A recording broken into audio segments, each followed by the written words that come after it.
La plupart des hommes se trompent.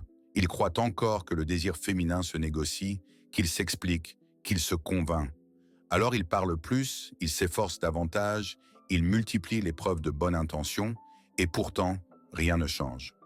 Parce que le désir féminin ne naît pas d'une décision consciente. Il surgit comme un réflexe biologique, automatique, indifférent aux belles paroles. Les recherches de David Buss l'ont montré. Le cerveau féminin réagit à des signaux ancestraux liés à la survie, à la reproduction et au statut. Des signaux qui n'appartiennent pas au monde des mots, mais au corps, au comportement, à la manière dont un homme se positionne dans son environnement. Le cerveau féminin ne demande pas « est-il gentil ?» ou « est-il intéressé ?» Il demande « représente-t-il une direction, une sécurité, une valeur instinctive ?» Et cette lecture se fait en une fraction de seconde dans le système limbique, avant même que la raison n'ait le temps de construire une histoire. Voilà pourquoi tant d'hommes se sentent perdus. Ils disent ce qu'il faut, ils font tout correctement, et pourtant ils finissent classés dans la mauvaise catégorie. Non pas parce qu'ils manquent d'efforts, mais parce qu'ils essaient de négocier le désir au lieu d'activer les bons déclencheurs. Le désir ne répond pas aux arguments. Il répond à des stimuli biologiques précis. Quand ces stimuli sont absents, aucune conversation ne peut les remplacer. Quand ils sont présents, presque aucune conversation n'est nécessaire. Le véritable problème n'est pas l'exécution, c'est la direction. Trop d'hommes tentent d'accéder au côté sexuel féminin par le canal social. Confort, approbation, logique. Mais le confort excessif éteint le circuit sexuel. L'approbation n'excite pas. La logique n'éveille aucun élan. Le désir féminin s'active quand le corps reconnaît des signaux clairs, une présence dominante, une tension vivante, un contrôle émotionnel. Et dans cette vidéo, je vais vous révéler 3 déclencheurs biologiques précis qui activent ce mécanisme automatiquement sans discours interminable, sans performance théâtrale, sans effort visible. Des déclencheurs qui opèrent sous le seuil de conscience et qui font réagir le cerveau féminin avant même qu'elle ne comprenne ce qui se passe. Si vous voulez comprendre ces mécanismes cachés, abonnez-vous dès maintenant, cliquez sur « Like » pour soutenir la chaîne et laissez un commentaire. Dites-moi si vous avez déjà ressenti cette frustration de tout faire bien, mais de finir dans la mauvaise case. Et surtout, téléchargez le PDF que j'ai préparé pour vous. Un guide pratique pour apprendre à lire les comportements humains. Le lien est dans la description, parce que si vous ne maîtrisez pas ces signaux, vous resterez prisonnier du canal social. Mais si vous les activez, tout change. Comprendre la biologie change tout. Celui qui active l'instinct n'a pas besoin de demander la permission pour être désiré. Le premier déclencheur, c'est la dominance situationnelle. Le corps qui prend les devants avant même que les mots n'existent. Avant qu'une phrase ne soit prononcée, le corps a déjà imposé sa lecture. Et c'est dans cet instant initial que le cerveau féminin effectue l'analyse la plus décisive, celle qui sera rarement corrigée par la suite. Robert Greene l'a expliqué. Le vrai pouvoir se perçoit avant d'être déclaré. Il se manifeste dans la manière d'occuper l'espace, de gérer le temps, de répondre à l'environnement. La dominance situationnelle n'est pas de l'agressivité, ni du bruit, ni une posture forcée. C'est un contrôle silencieux. Le piège, c'est de confondre dominance avec rigidité ou attitude théâtrale. Le corps dominant ne se crispe pas. Il se détend. Il bouge avec économie. Il ne demande pas le passage, il le crée naturellement. La dominance biologique se lit quand un homme ne court pas après les stimuli, ne réagit pas dans l'urgence, ne s'ajuste pas désespérément à ce qui l'entoure. Il impose le rythme simplement parce qu'il n'est pas tiré par lui. Les recherches de Harvard l'ont démontré, les postures expansives augmentent la testostérone et réduisent le cortisol. Elles modifient non seulement la perception externe du statut, mais aussi l'état interne de celui qui les adopte. Et c'est crucial, car le corps féminin ne réagit pas seulement à ce qu'il voit, mais à ce qu'il ressent chez l'autre. Quand tu occupes l'espace sans rigidité, sans anxiété, tu communiques une capacité de leadership et de protection qui ne nécessite aucune explication. Regarde comment cela s'incarne dans la pratique. Des mouvements lents et précis, des gestes qui ne cherchent pas l'approbation, une posture ouverte sans tension dans les épaules ni dans le regard. Et quand l'environnement change, tu ne te précipites pas. Tu observes, tu choisis. Cette courte pause est interprétée comme de la dominance. Et la dominance est l'un des signaux ancestraux les plus puissants de la valeur masculine. Le cerveau féminin associe cette dominance corporelle à une sécurité instinctive. Pas la sécurité sociale d'un homme poli, mais la sécurité primaire de celui qui garde le contrôle quand le scénario bascule. Cette lecture se fait sous le seuil de conscience. Elle ne demande pas si tu es intéressant, elle demande si tu conduis. Et le leadership, au niveau biologique, est sexuel. Quand tu comprends ce déclencheur, tu réalises que tu n'as pas besoin de parler davantage. Tu dois bouger mieux, tu dois être moins réactif et plus présent. Tu dois cesser de répondre à l'environnement comme quelqu'un qui cherche une validation et commencer à l'occuper comme quelqu'un qui décide. C'est à ce moment précis que le corps féminin commence à réagir avant même que l'esprit n'ait formulé une pensée. Parce que la dominance situationnelle ne s'annonce pas, elle se ressent. Si tu veux aller plus loin et apprendre à lire les comportements humains, télécharge le PDF que j'ai préparé pour toi. Le lien est dans la description. Abonne-toi, like cette vidéo et dis-moi en commentaire. As-tu déjà remarqué que ton corps envoyait des signaux avant même que tu parles? Il existe un moment précis où le confort cesse d'alimenter le désir. Non pas parce que le confort est mauvais, mais parce qu'il ferme le mouvement intérieur qui maintient l'intérêt vivant. Carl Jung l'avait dit, le désir naît de la tension entre le connu et l'inconnu, entre ce qui est accessible et ce qui reste à déchiffrer.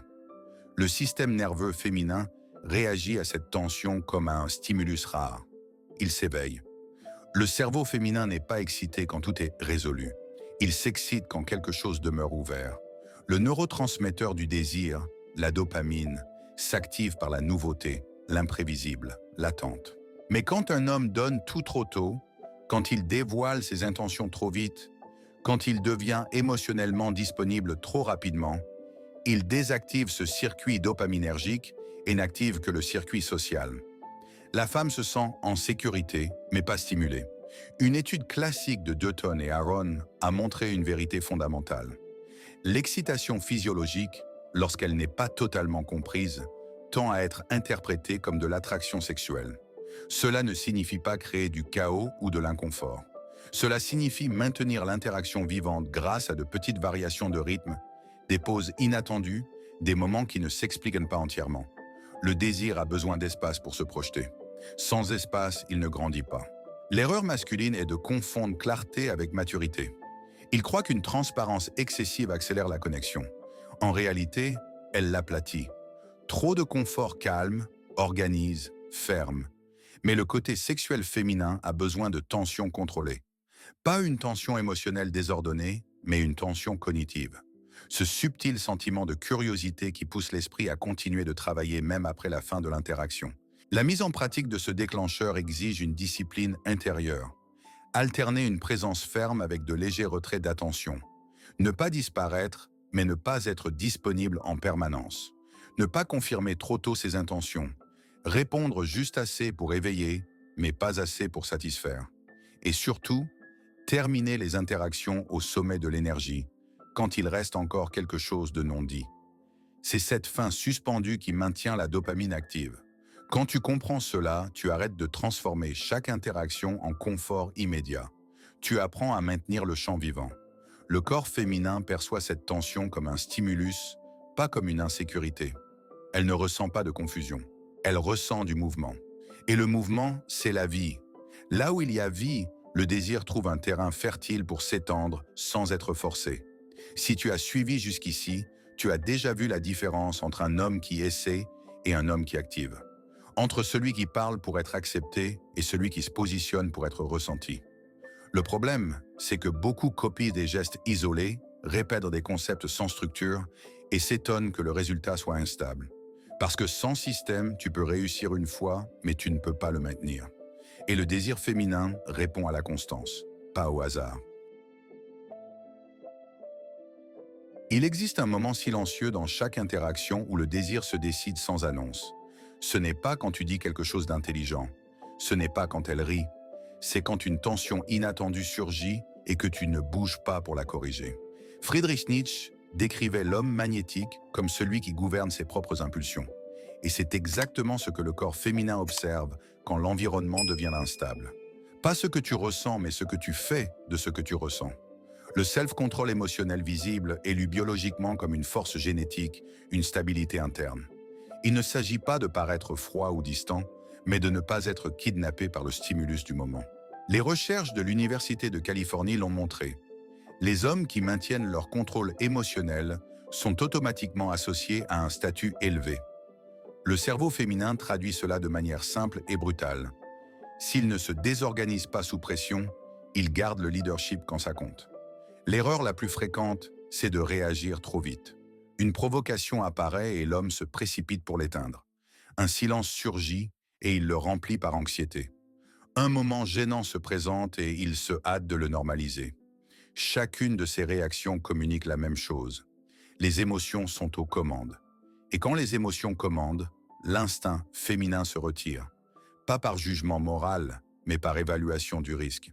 La dominance émotionnelle visible n'est pas l'absence d'émotion. C'est une présence consciente. C'est ressentir la tension et garder un ton stable. C'est répondre calmement dans l'ambiguïté. C'est soutenir le silence sans inconfort. Et quand tu ne cherches pas à corriger l'atmosphère, quelque chose d'étonnant se produit. L'atmosphère commence à travailler pour toi. La tension cesse d'être une menace et devient un stimulus. Ce déclencheur est le plus puissant parce qu'il active deux circuits en même temps. La sécurité et le désir. Sécurité parce que tu ne te perds pas. Désir parce que tu ne donnes pas tout. Le corps féminin ressent qu'il y a quelqu'un qui reste entier, même quand le scénario change. Et cette intégrité est rare. C'est pour cela qu'elle est magnétique. Peu d'hommes développent ce self-control car il exige un entraînement intérieur, pas un courage momentané. Il demande d'observer ses propres impulsions sans leur obéir immédiatement. Mais quand cette dominance apparaît naturellement, l'effet est profond. Tu cesses d'être simplement intéressant ou confiant. Tu deviens solide. Et au niveau biologique, la solidité est l'un des fondements les plus fiables du désir sexuel. Selon toi, est-ce la solidité émotionnelle qui distingue un homme magnétique des autres? Quand tu mets toutes les pièces ensemble, la logique devient impossible à ignorer. Le désir féminin ne répond pas aux explications, ni à l'insistance, ni aux efforts émotionnels. Il répond à des stimuli qui opèrent sous le seuil de conscience. David Buss l'a montré, l'attraction sexuelle est un réflexe adaptatif face à des signaux clairs de valeur, de direction et de stabilité. Ce n'est pas un choix rationnel, c'est une réponse biologique automatique. Les trois déclencheurs que tu as découverts ici ne fonctionnent pas parce qu'ils seraient des astuces. Ils fonctionnent parce qu'ils parlent la langue de l'instinct. La dominance situationnelle communique le leadership avant même les mots. La tension dopaminergique maintient le système nerveux actif, curieux, éveillé. Le self-control émotionnel visible transmet une sécurité génétique et une force intérieure. Ces signaux ne demandent pas la permission. Ils se ressentent. Les hommes qui maîtrisent ces déclencheurs cessent de dépendre de la validation extérieure. Ils n'ont plus besoin de convaincre qui que ce soit. Le corps féminin réagit déjà avant que l'esprit n'ait le temps d'expliquer. Et c'est là le véritable basculement. Le côté sexuel féminin ne s'ouvre pas à ceux qui performent. Il s'active en présence de ceux qui savent soutenir une présence réelle, cohérente, stable, une présence qui ne vacille pas avec l'environnement. L'erreur de la plupart, c'est de jouer ce jeu au niveau social. Parler davantage, expliquer mieux, essayer plus fort. Ceux qui comprennent la biologie jouent sur un autre terrain. Ils ajustent leur état interne, occupent l'espace naturellement et laissent les déclencheurs faire le travail invisible. Pas de précipitation, pas de besoin excessif, juste de la lecture et du contrôle.